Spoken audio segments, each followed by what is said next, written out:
Estimados alumnos, espero que se encuentren muy bien.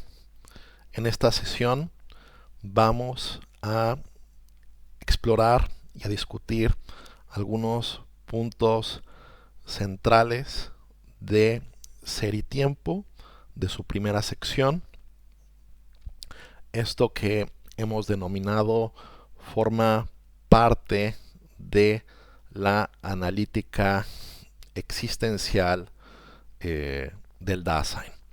Eh, es decir, este análisis que acomete Heidegger de estudiar al ser humano, entendido como Dasein, como aquel ser que tiene una apertura hacia los otros seres, que tiene un desocultamiento frente a los otros seres y que es de alguna forma pues esta, digamos, condición que tenemos, lo que nos posibilita tener un orden de intereses donde la cuestión por el sentido del ser se vuelve relevante, ¿no? Entonces habíamos dicho, habíamos apuntalado la tesis de que la pregunta por el sentido del ser tiene que pasar necesariamente por esta analítica del Dasein. Explicamos un existenciario muy importante, este de estar en el mundo. El Dasein ya siempre está en el mundo, ya siempre las cosas comparecen ante el Dasein, ante el ser humano, con cierta estructura, como un plexo de significado, como un plexo de sentido.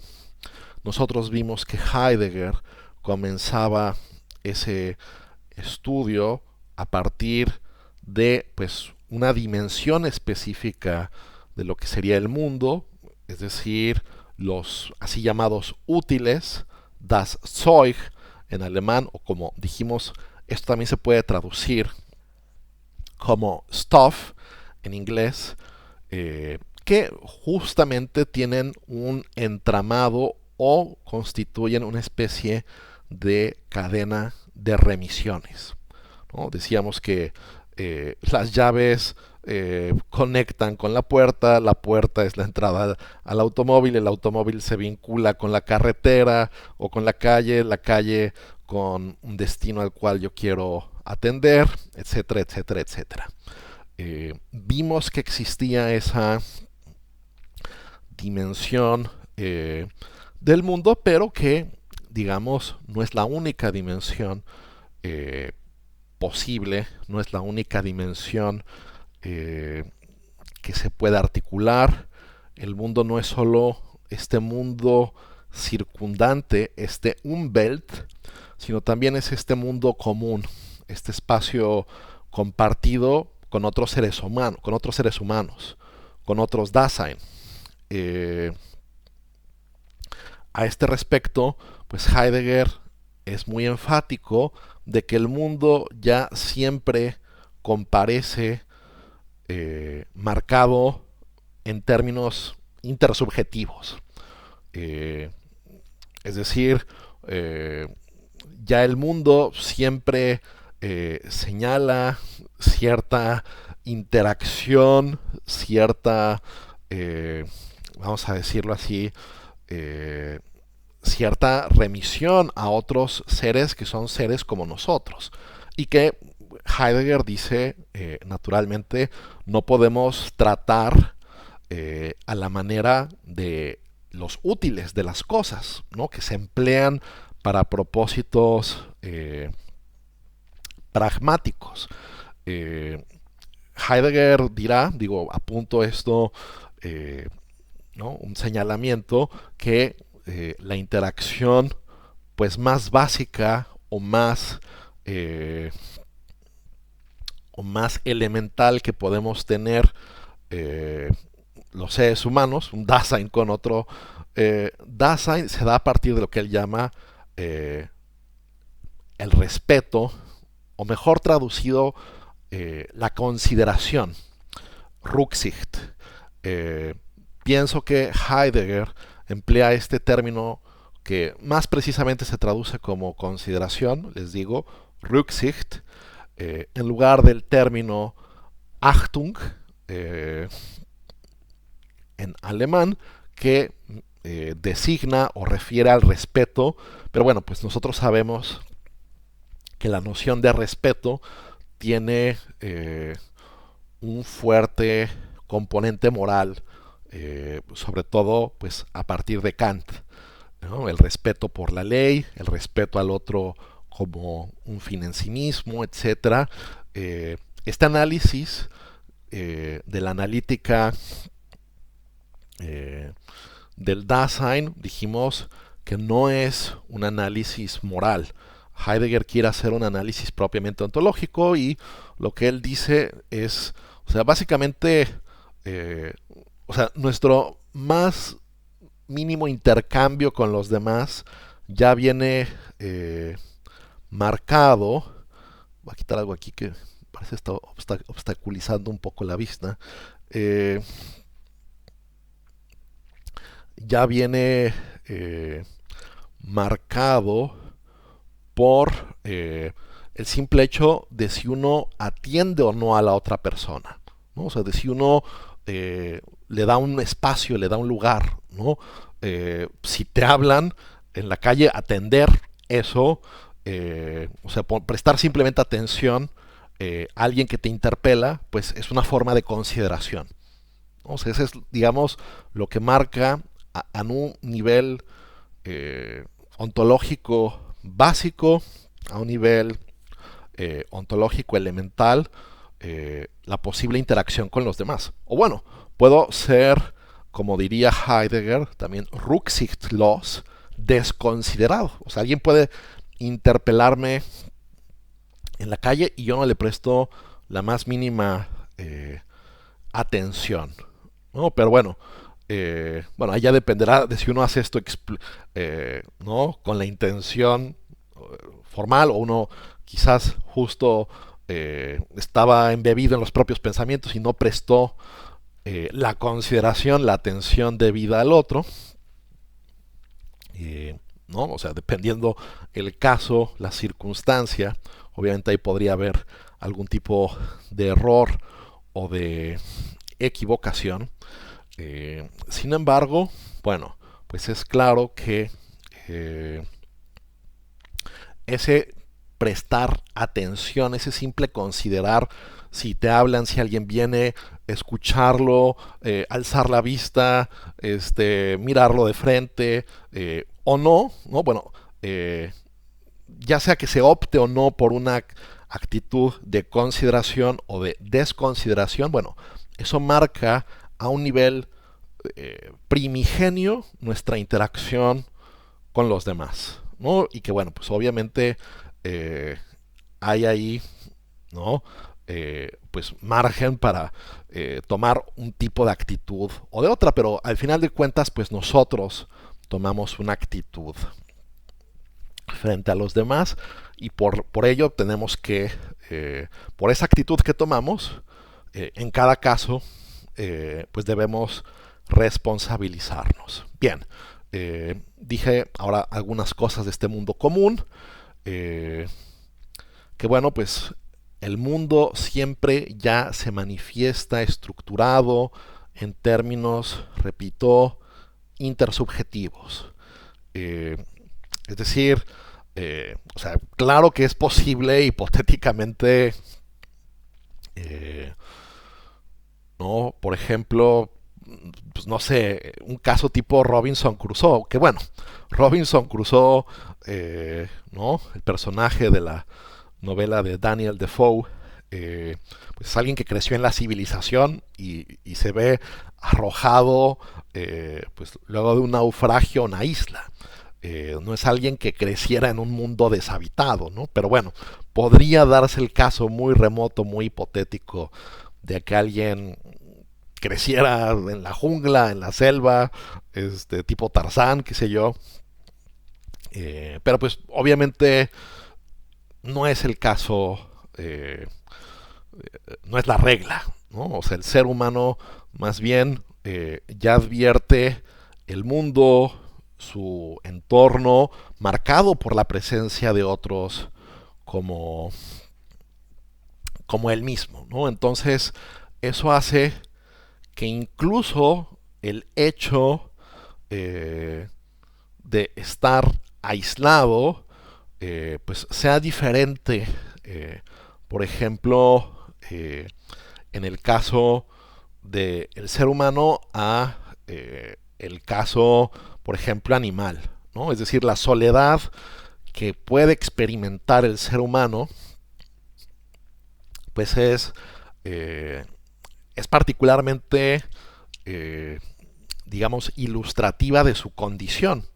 Eh, por decir algo quizás muy eh, simple, pero igual poderosamente atractivo, ¿no? Uno puede sentirse eh, solo, tremendamente solo y desamparado, incluso si uno está rodeado de un montón de gente, ¿no? O sea, la soledad no implica necesariamente solo la ausencia de los demás, ¿no? Sino esa capacidad de experimentar el mundo, repito, esta vez desde la experiencia, desde la vivencia de la soledad, pues es solo posible, o solo esto es viable para un ser que tiene la estructura propia del Dasein. Eh, y bueno, nosotros también estuvimos ahondando que ese mundo común o mundo compartido, ese Mitwelt del Dasein, digamos, acusa ya siempre una posible tentación, ¿no? A saber, esta tentación de acomodar la propia vida en conformidad con, pues digamos, el anonimato de la esfera pública, ¿no? Es lo que estábamos diciendo, ¿no? De esta categoría del uno o el C, el famoso Das Man, impersonal, anónimo. Eh, ¿Esto qué quiere decir? ¿No? O sea que determinadas formas de ser, determinadas formas de conducirse, determinadas formas de encarar la vida, eh, pues simplemente están, por decirlo así, en el aire, ¿no? Están ahí en el ambiente y es particularmente, eh, vamos, tentador ubicarse de acuerdo con esas categorías, que no son, vamos a decirlo así, autoría de alguien en específico, ¿no? O sea, la idea, por ejemplo, de que una persona, por decir algo, ¿no? Solo puede llevar una existencia feliz en el matrimonio, ¿no? O que, digamos, eh, un caso quizás menos drástico, ¿no? O sea, que el trabajo, por ejemplo, intelectual, pues es, por definición, algo que te eleva en tu dignidad por encima de un trabajo manual o artesanal, qué sé yo, ¿no? O sea, opiniones que están instaladas ahí en el mundo, criterios que pues no es que alguien haya escrito o haya determinado, a ver, vamos a instalar esta opinión, sino que se instalan, ¿no? Se instalan opiniones, se instalan conductas y es muy fácil, eh, repito, posicionarse, abrazar irreflexivamente esto, ¿no? Estos patrones, estas actitudes. eh, Sin embargo, piensa Heidegger, en la medida en que hasta estamos haciendo esto, de alguna forma estamos actuando en contra de aquello que somos. Eh, Estaba ahorita tentado a utilizar la palabra actuar en contra de nuestra naturaleza, ¿no? Pero el concepto de naturaleza es precisamente un concepto, una noción, pues muy cargada de significado. Piénsese justo en la filosofía antigua, la filosofía medieval, todas las implicaciones que tiene la noción de physis, ¿no? Por ello parecía ser, ¿no? Este es como un giro que van tomando muchos autores, especialmente en en el siglo XX, de hablar no tanto de la naturaleza humana, eh, sino más bien de eh, la condición humana, ¿no? En ese sentido, podríamos decir que Heidegger diría que de alguna forma instalarse en los parámetros y en las reglas anónimas e impersonales del uno es como pues desplazar lo que uno mismo es, y lo que uno es como ser humano es un proyecto, ¿no? Es decir, eh, una serie de posibilidades. O sea, no somos seres clausurados, definidos eh, en lo que somos de una vez y para siempre, sino que nosotros somos mediante la toma de decisiones, el tipo de proyecto existencial que abrazamos. O sea, nada me prescribe, nada me predetermina a algo. El mundo no viene dado así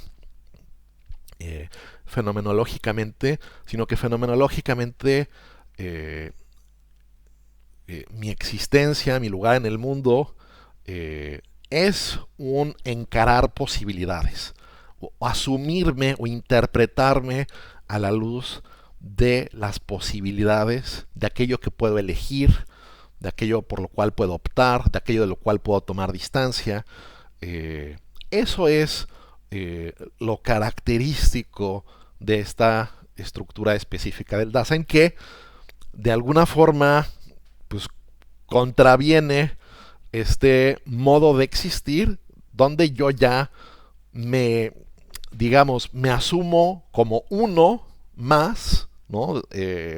Como un ser anónimo que pues tiene que seguir casi casi las reglas de tránsito de la vida para no fallar, eh, sin abrazar pues en su radicalidad esta idea de que nosotros nos estamos haciendo continuamente mediante nuestras decisiones, mediante nuestros actos, mediante nuestras conductas, etcétera, etcétera, etcétera, ¿no? Y que bueno, tratar justamente de desresponsabilizarse es, bueno, pues es equivalente a vivir una existencia impropia o inauténtica, que quizás es más correcto traducir este término que utiliza Heidegger de Eigentlich o Uneigentlich. Hay gente que lo traduce como auténtica o inauténtica. Quizás es más certera. Ahorita no me queda en claro si es Rivera o si es Gauss quien opta más bien por existencia propia o impropia, ¿no? Pero creo que es la mejor forma de traducir esto de cara a esta problemática, ¿no? Porque lo propio también, o sea, la existencia propia pues alude precisamente a esta noción según la cual pues mi vida, mi existencia es mía, ¿no? Me es propia, no me es extraña, no me es ajena. Eh, o sea, si yo, por decirlo así, me dejo vivir a partir de los dictados, las prescripciones sociales que se han asentado, los criterios de lo políticamente correcto, si me instalo ahí sin ningún tipo de reflexividad, pues estoy viviendo una vida que en cierto sentido pues no es mía, porque yo no la estoy eligiendo. yo no lo estoy abrazando, sino que simplemente me pongo ahí y dejo que las cosas ocurran. Lo cual, repito, pues tiene esa problemática. Eh, Ahora, estos momentos, ¿no?, de aquel que abraza su proyecto de vida, aquel que se responsabiliza por sus decisiones, eh, vamos, aquel que, eh, en efecto, ¿no? Se asume como se suele decir comúnmente, coloquialmente, ¿no?, como el arquitecto de su propio destino, ¿no? O sea, este que tiene, o que al actuar así exhibe una existencia auténtica.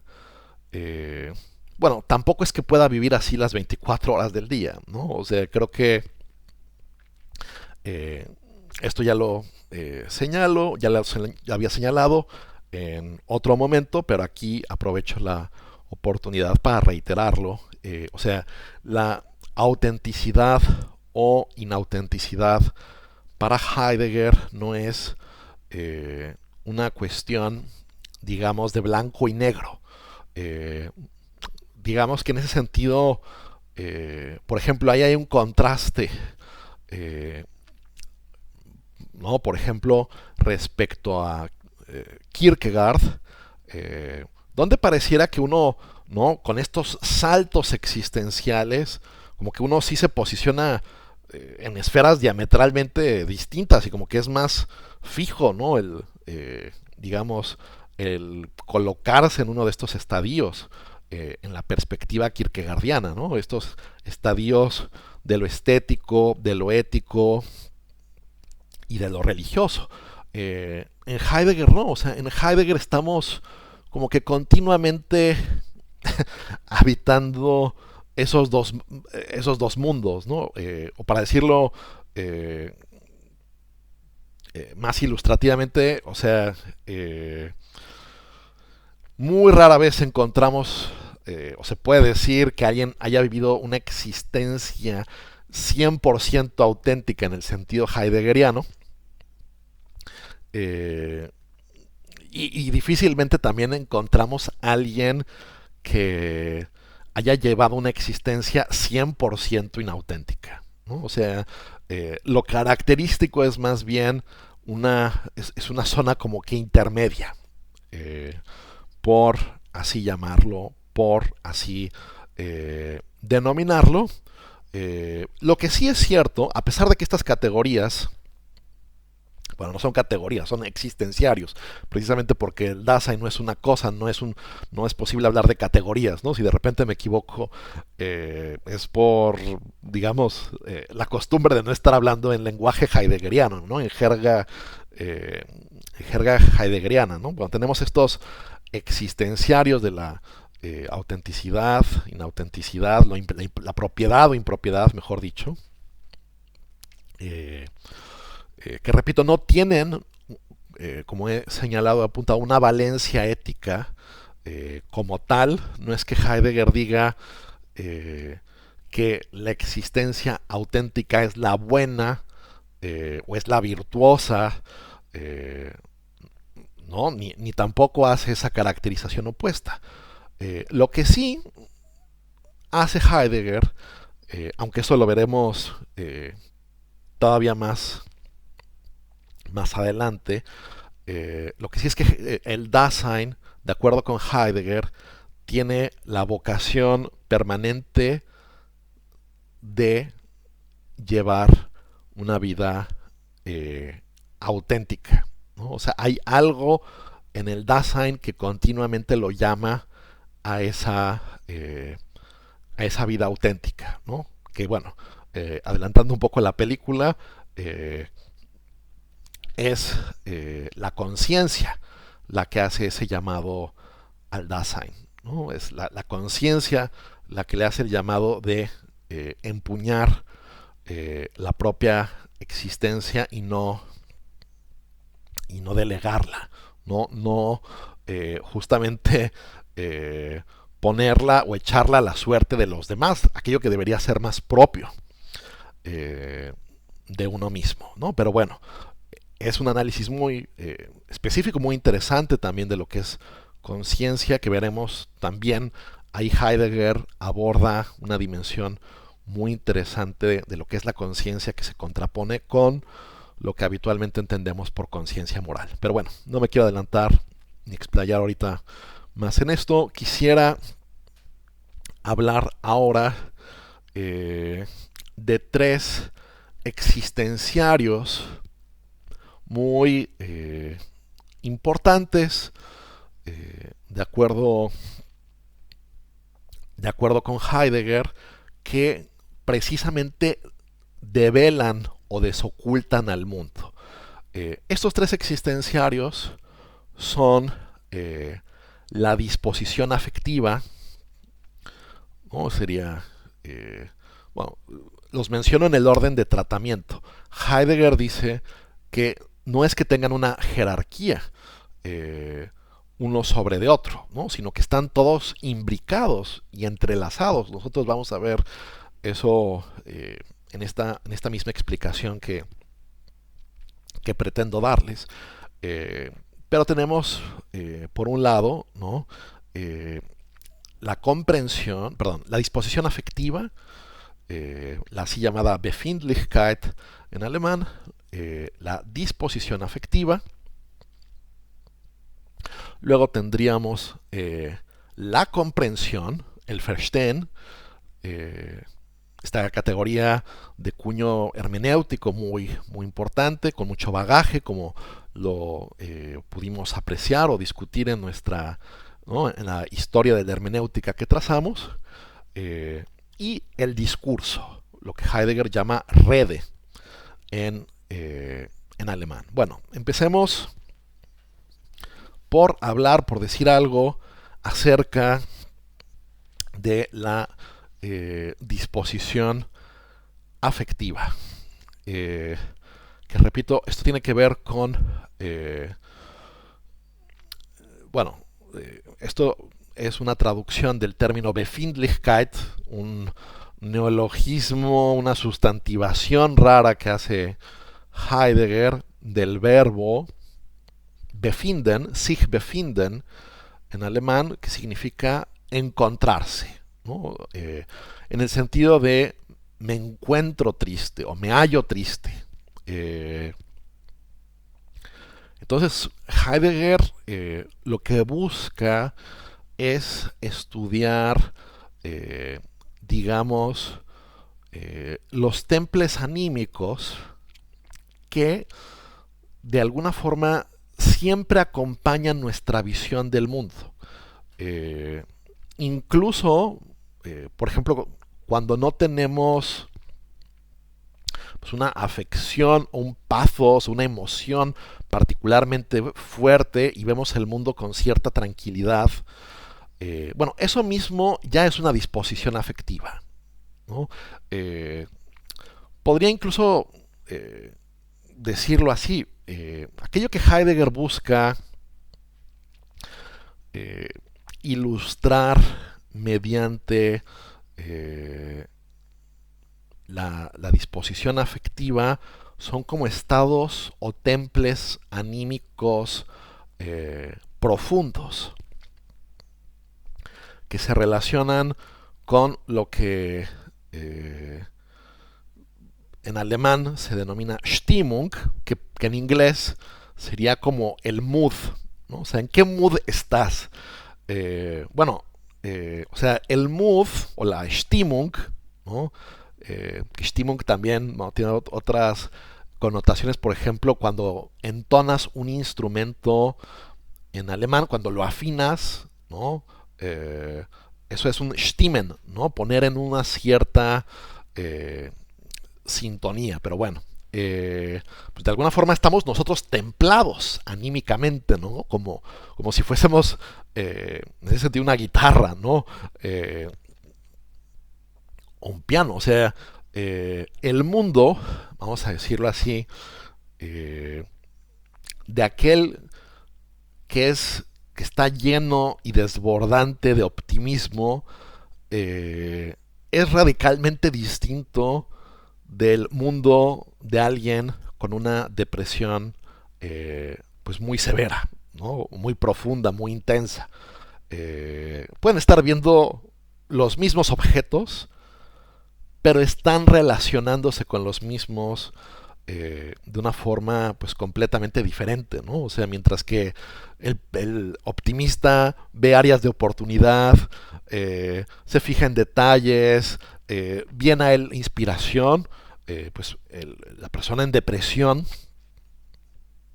pues se siente agobiada, ¿no? Se siente extrañada, se siente pues sí, acongojada. De modo tal, repito, que los estados anímicos profundos, eh, digamos, tienen una especie de jerarquía o prevalencia frente, digamos, eh, sí, tienen una prevalencia frente a emociones o sentimientos muy concretos, ¿no? O sea, posiblemente la persona que tiene una depresión muy severa, eh, le puedes contar un chiste y lo puedes hacer reír, ¿no? Pero eso va a ser como que un tanto momentáneo. O sea, realmente cambiar su Stimmung, su mood, pues no depende simplemente de un chiste, ¿no? O sea, depende de muchas circunstancias, de muchos arreglos, de muchas situaciones que están ahí en el entorno y de las cuales pues uno tiene que encargarse o posicionarse en eh, en algún sentido. Eh, luego esto es muy interesante en Heidegger, ¿no? Digo, ya yendo un poco más allá de ser y tiempo, Heidegger tiene unos análisis muy divertidos, a mi entender, eh, por ejemplo, acerca del fenómeno del aburrimiento, ¿no? De hecho, dice, me parece que esto viene de un texto que se llama algo así como Los conceptos fundamentales de la metafísica, me parece que ese es el nombre del texto, y dice que, bueno, analiza ahí la soledad, ¿no? O sea, nosotros pensamos conceptos fundamentales de la metafísica, pues el ser en cuanto ser y lo que le corresponde de suyo, y Heidegger pone la soledad y pone el aburrimiento, por ejemplo. Eh, y el aburrimiento, pues dice Heidegger, pues puede tener distintos niveles, ¿no? O sea, cómo ve el mundo, me acuerdo que este es uno de los análisis que presenta ahí de forma diferenciada, es, bueno, cómo ve el mundo aquel que tiene que esperar una hora por el tren, ¿no? O sea, no pasea, se distrae, busca mantenerse quizás moviéndose, ¿no? O sea, lucha de alguna forma contra su aburrimiento, ¿no? Y casi, eh, si, no sé, ¿no? Si si esta Stimmung, si este mood prevalece muy fuerte, o sea, casi ve las manecillas del reloj detenerse, si no es que ir para atrás, ¿no? O sea, realmente todo aquello que lo circunda encuentra una especie encuentra una especie de prisma, una especie de lente, todo aquello que lo circunda está rodeado por está interpretado, está asignado, está marcado por esta Stimmung que se tiene, ¿no?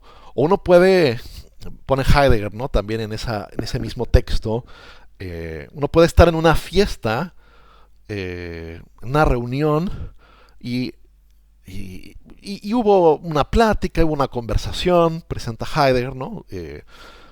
Pero al final dice, ¿no? Uno sale, dice, bueno, perdí mi tiempo, ¿no? O sea, estuvo muy aburrida la reunión, o sea, y es como un tipo de aburrimiento eh, distinto, quizás, justo frente a aquel que sabe que tiene una fecha y ¿no? O sea, cuando llega el tren va a llegar, ¿no? Y cuando llegue el tren ya no va a estar pues, aburrido en el mismo sentido. Quizás, eh, sí, ¿no?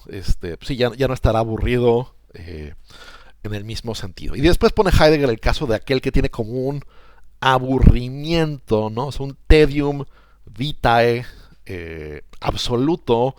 Pues, o sea, casi esa persona ya, ¿no? Pareciera ser que eh, pues tiene que, ¿no? Atenderse psiquiátricamente, ¿no? O sea, porque nada le interesa, todo le aburre, nada le llama la atención, ¿no? O sea, nada cautiva su eh, interés. Bueno, hay estos estados profundos de ánimo que nos marcan.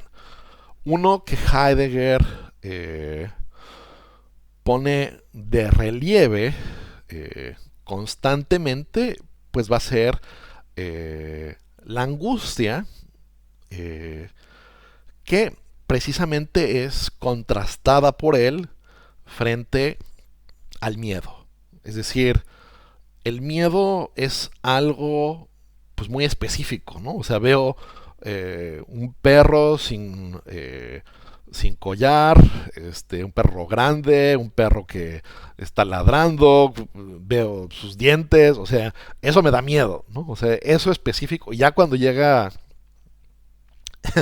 el dueño o puedo pasar a otro lado rápidamente, pues ya como que el miedo desaparece, mientras que la angustia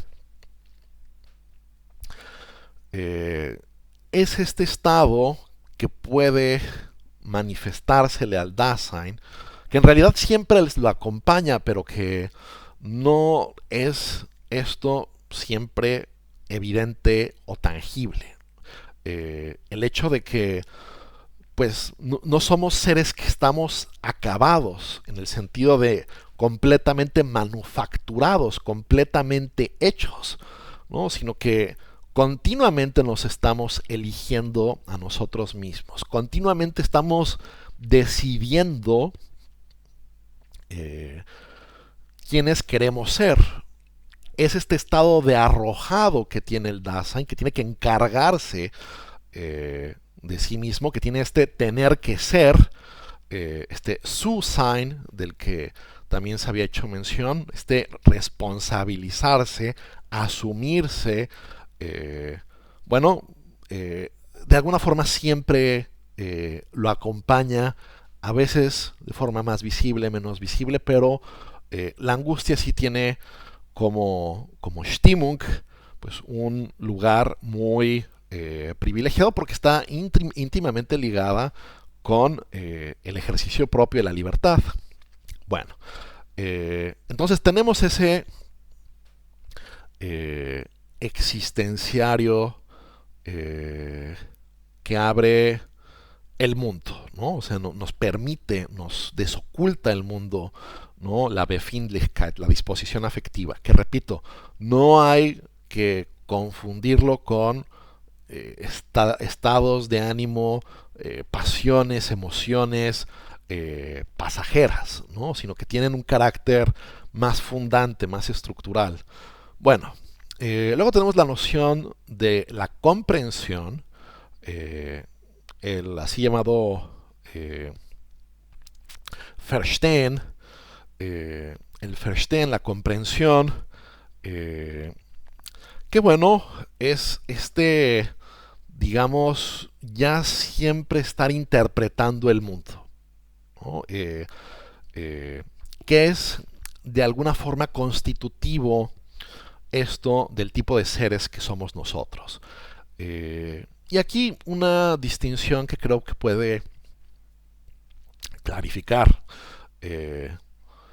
Bueno, todo en Heidegger siempre es más originario, ¿no? O sea, Heidegger siempre apunta a que su análisis tiene un nivel de originariedad mayor que lo que alguien más trató o dijo a este respecto, ¿no? Piénsese en este caso en específico en la figura de Wilhelm Dilthey, a quien abordamos y no mencionamos que él presentaba esta dicotomía en los saberes, ¿no? Mientras las ciencias naturales explicaban, erklären, las ciencias humanas o las ciencias del espíritu comprendían. Pero a juicio de Heidegger, la valoración que hace Dilthey del Verstehen es todavía como un método, ¿no? La comprensión como un método, cuando en realidad nuestra mirada al mundo es ya siempre interpretativa. O sea, ya siempre estamos interpretando toda una serie de cuestiones, sin verbalizarlas siquiera, sin tener que hacer juicios explícitos todo el tiempo a este respecto, ¿no? Por ejemplo, si de repente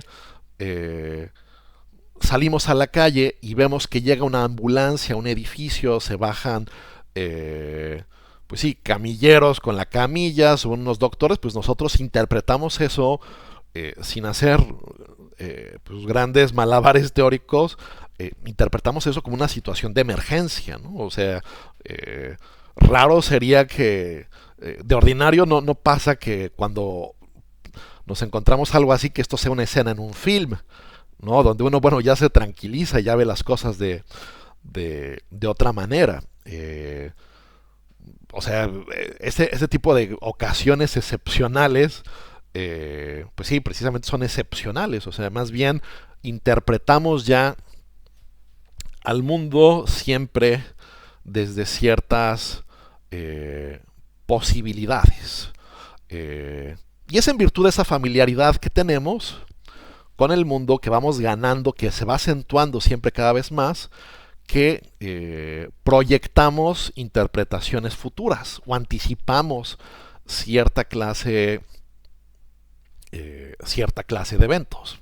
Es decir, si fuese común o si fuese recurrente, por ejemplo, ver una ambulancia y saber o determinar si esto es parte de una película que se está grabando o si es algo real, o sea, si eso fuese como un 50-50, pues ya siempre estaríamos con cautela de no inclinarnos, no apresurarnos en el juicio para determinar si esto no es una situación real o no.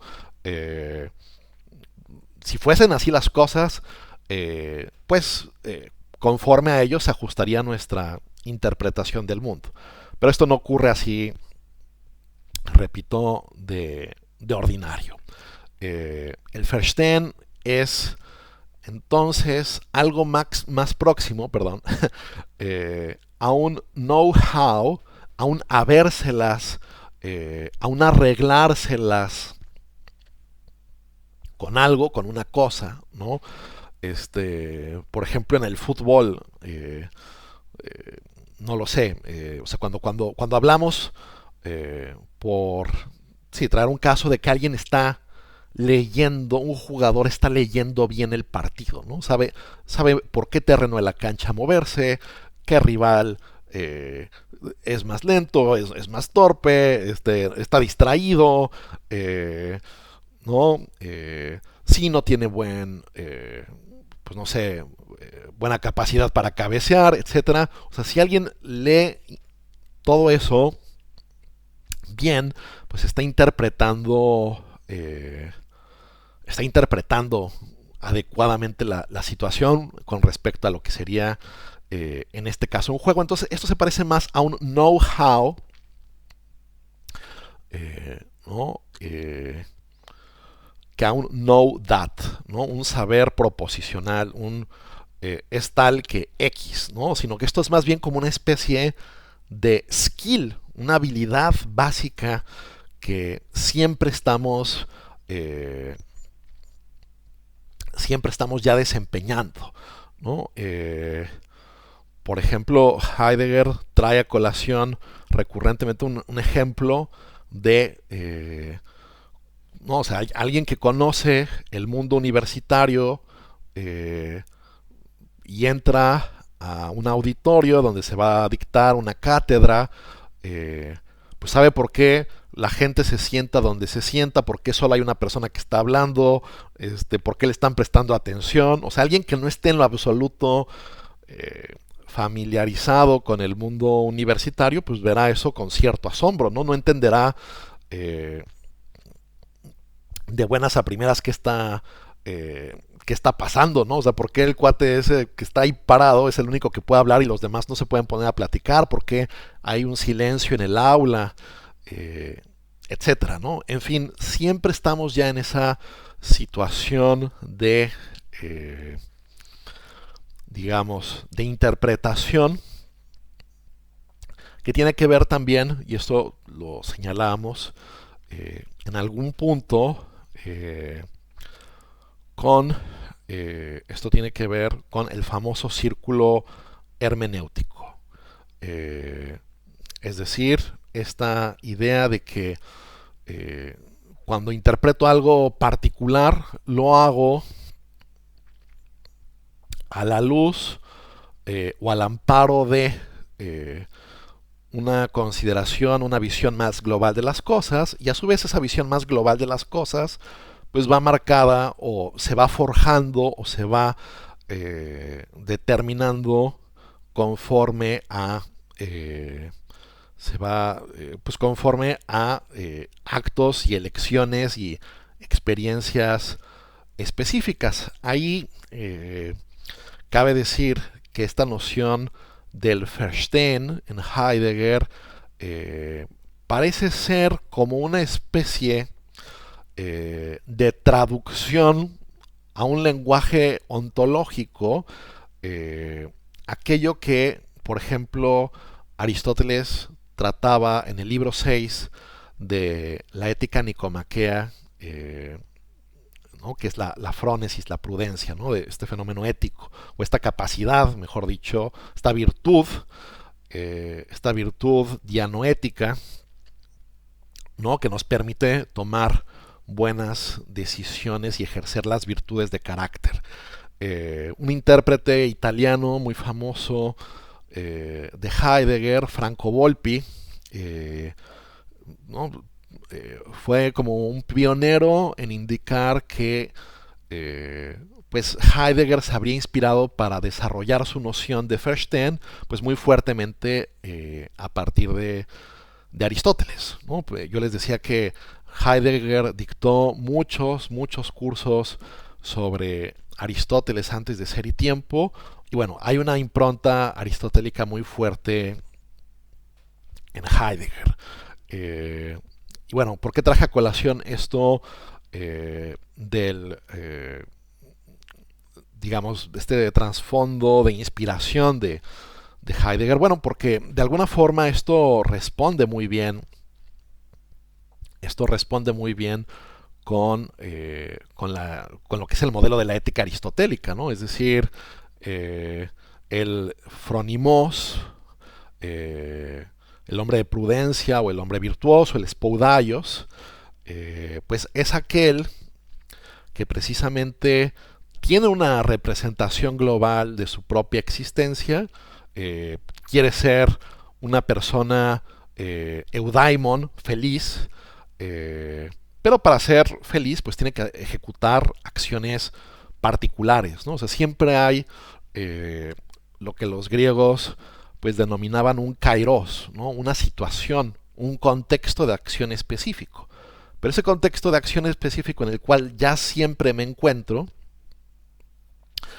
siempre estoy en una situación, siempre estoy en una circunstancia, pues va a su vez aparejado de formarme, de, digamos, representarme a mi vida en algún sentido como un todo.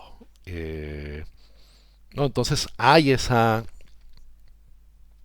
implicación entre lo universal o lo general y lo particular o lo concreto.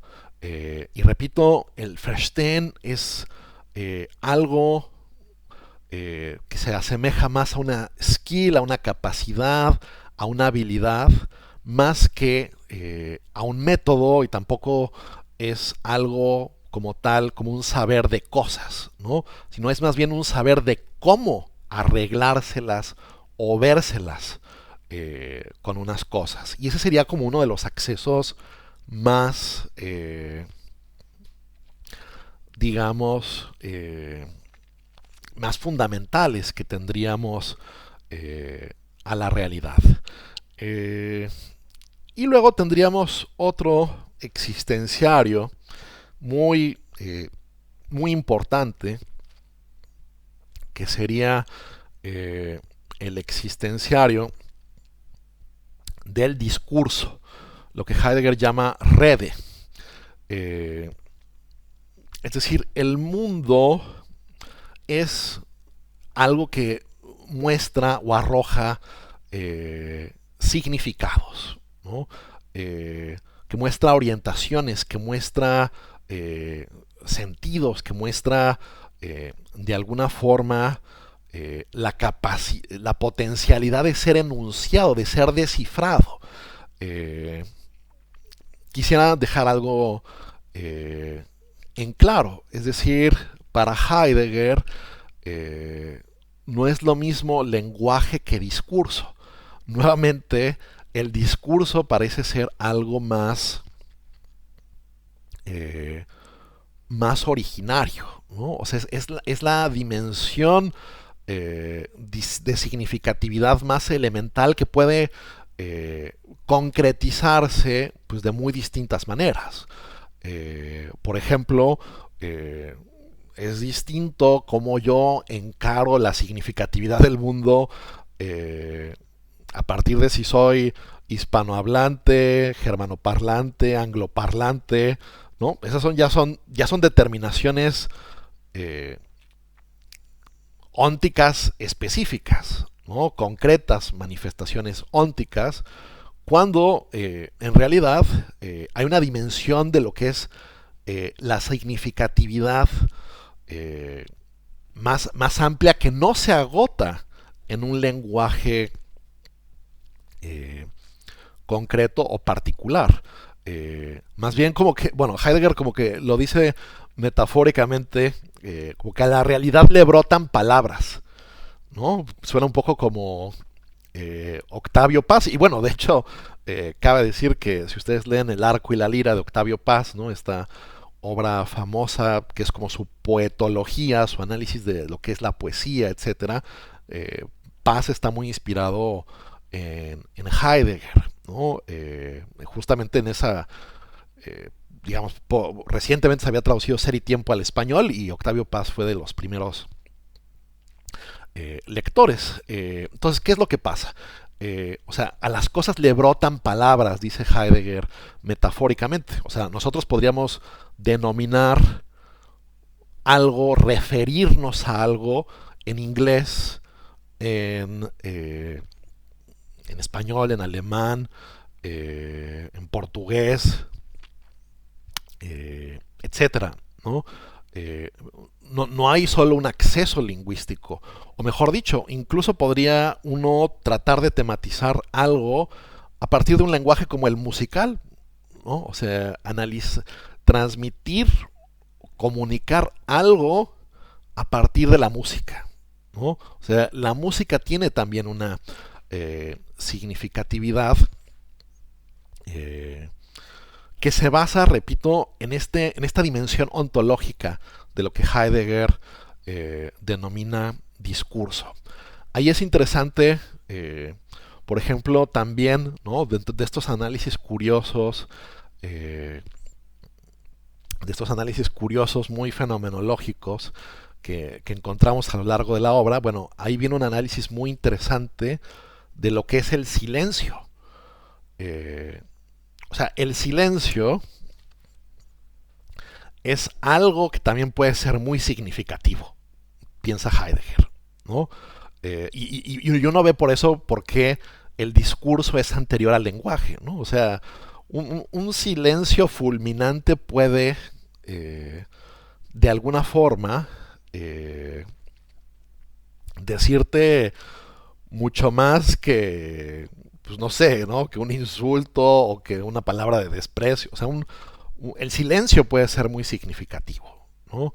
Por poner un caso de estos, y eso, repito, muestra o exhibe esta dimensión de significado que es incluso anterior al enunciado predicativo, dice Heidegger. Más bien el enunciado predicativo, el enunciado apofántico, como lo llama Heidegger, ¿no? Que lo apofántico en Aristóteles pues es la aseveración, ¿no? El afirmar algo sobre algo, como que se monta sobre esta dimensión de significatividad que arroja el mundo a cada momento para el Dasein. Entonces, estos tres existenciarios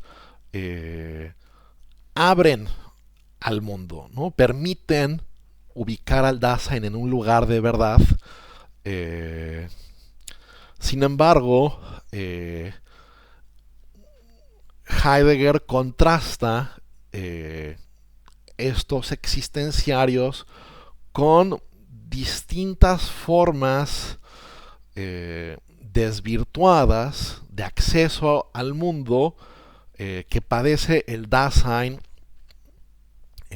a partir de su posibilidad de interpretar su existencia a la luz de lo que prescribe el uno. Por ejemplo, ¿no? Una de las cuestiones que pone Heidegger ahí sobre la mesa es el saber de oídas, ¿no? El saber de boca en boca respecto de las cosas que desemboca, valga la redundancia, en lo que él llama habladuría, ¿no? Gerede, que también ahí hay un juego de palabras entre rede, discurso, y Gerede, que significa habladuría, ¿no? Es decir, a ver, pensemos un poco en cómo... bueno, paréntesis, antes de decir lo que iba a decir, solo recalcar también un punto importante, y es el hecho de que los tres existenciarios que acabo de mencionar, en sus formas óptimas, más prístinas, etcétera, están entrelazados. O sea, no es que uno vaya realizando como que actos separados, sino que uno, en una disposición afectiva, interpreta el mundo de una determinada forma y eso siempre ya puede comparecer o articularse mediante un lenguaje. Mediante un lenguaje que se monta o se fundamenta sobre la capacidad del discurso, ¿no? Es decir, no es que estas esferas estén disociadas, ¿no? Sino que el comprender está íntimamente ligado con lo afectivo y a su vez lo afectivo pues pasa por una dimensión de significado que puede justamente en un momento dado enunciarse, ya sea en chino, italiano o ruso, ¿no? Entonces todo esto está íntimamente entretejido. Pero bueno, quería subrayar que después de ese análisis que Heidegger hace de estos tres existenciarios, digamos, presenta formas de, digamos, conocimiento distorsionado o conocimiento trastocado por lo que sería el uno y las condiciones que imperan y que lo, ¿no? Que lo rigen, que lo determinan, ¿no? Por ejemplo, estaba a punto de mencionar este contraste entre la rede, el discurso, y la habladuría, el saber de oídas, ¿no? Es decir, por ejemplo, ¿no? Una cosa es comprender fuertemente algo, ¿no? O sea, que uno se esfuerza realmente por entenderlo y uno ¿no? sostiene una opinión o una postura con base en ello. Y otra cosa es simplemente aprendértelo porque lo escuchaste y lo puedes replicar y puedes ser más o menos diestro, pero no tienes conciencia del verdadero significado que late detrás de esto, ¿no? Y si tu saber de las cosas es un saber de oídas, pues precisamente aquello que posees está en algún sentido como que desvirtuado, ¿no? Porque no has hecho esa aproximación fuerte a lo que, pues de alguna forma podría ser el caso. Y ahí, es curioso, ¿no? Pero ahí es muy interesante cómo Heidegger incluso dice que esto le pasa a la propia historia de la filosofía, ¿no? Es decir, nos vamos asentando en lugares comunes de las cosas. Ah, bueno, la felicidad en Aristóteles, y hablamos como que muy ramplonamente al respecto, o el deber en Kant, eh, o el Estado como un leviatán en Hobbes, etcétera, y decimos un par de cosas y demás, eh, pero estamos instalados ahí a partir de un acto comprensivo propio donde nosotros nos adueñamos de ese conocimiento, o simplemente es, ching, me tengo que aprender esto para el examen, medio escucho al que sabe y medio lo replico porque soy alguien con mucho verbo, ¿no? Bueno, pues en un caso u otro la apropiación de esto será distinta, ¿no? Eh, o luego una cuestión que Heidegger pone muy de manifiesto, un fenómeno muy particular, el fenómeno de la curiosidad, ¿no? Pero como una curiosidad, como aquel que justo, ¿no? Le interesa estar escuchando novedades, ¿no? Estar escuchando opiniones. Que para esto valga decir que actualmente luego se prestan muchos medios, ¿no? Ciertas redes sociales, etcétera, estar entretenido, ¿no? Estar siempre al tanto de nuevos estímulos. Bueno, al final del día uno puede estar entretenido con muchísimas cosas y no haber aprendido nada, ¿no? O sea, ponerse a leer revistas de chismes, de notas del corazón, etcétera, y estar ahí curioseando, estar ahí papaloteando, eh, pero sin realmente llegar a un objetivo, ¿no? Llegar a algo concreto, ¿no? O sea, ¿por qué te llama la atención eso? ¿Por qué te estás ocupando eh, de aquellas cosas, ¿no? No tendrías algo más importante que hacer. Bueno, es inevitable para el ser humano instalarse, repito, ¿no? En la curiosidad, en el saber de oídas, ¿no? Y bueno, pues todo esto puede tener como consecuencia precisamente pues cuestiones un poco más eh, graves al final del día, ¿no? Es decir, ese sentimiento, esa sensación de la cual les hablaba, por ejemplo, pues de un completo extrañamiento respecto de la propia vida, ¿no? O sea, el que se levanta un día, eh, ¿no? Y dice, bueno, ¿qué he hecho de mi vida, ¿no? O sea, ¿por qué he estado viviendo bajo estos parámetros? Aquel que entra en crisis, bueno, no se entra en crisis de un día para otro, ¿no? Como que esto es algo que se va sedimentando con el paso del tiempo y que tu propia vida te sea extraña. De hecho, Heidegger utiliza en algún punto, no es que utilice mucho esta palabra, eh, pero sí utiliza en algún punto el término hegeliano, marxiano, de la alienación, la Enttäuschung, que bueno, en Heidegger pues es claro que la existencia no solo puede estar alienada eh, debido a, digamos, eh, fallas estructurales o desigualdades groseras a partir de los modelos económicos, sino que o sea, el simple hecho de poder entrar en crisis, ¿no? Que tu vida sea como una especie de torbellino, también llega a decir Heidegger, llega a utilizar esa expresión, ¿no? Donde no sabes qué cosa es importante, qué no, esa desorientación total que se podría llegar a padecer frente a la propia existencia, bueno, pues ¿no? Un camino que conduce hacia ello, pues es, repito, toda esta desvirtuación que puede tener, eh, repito, estos accesos originarios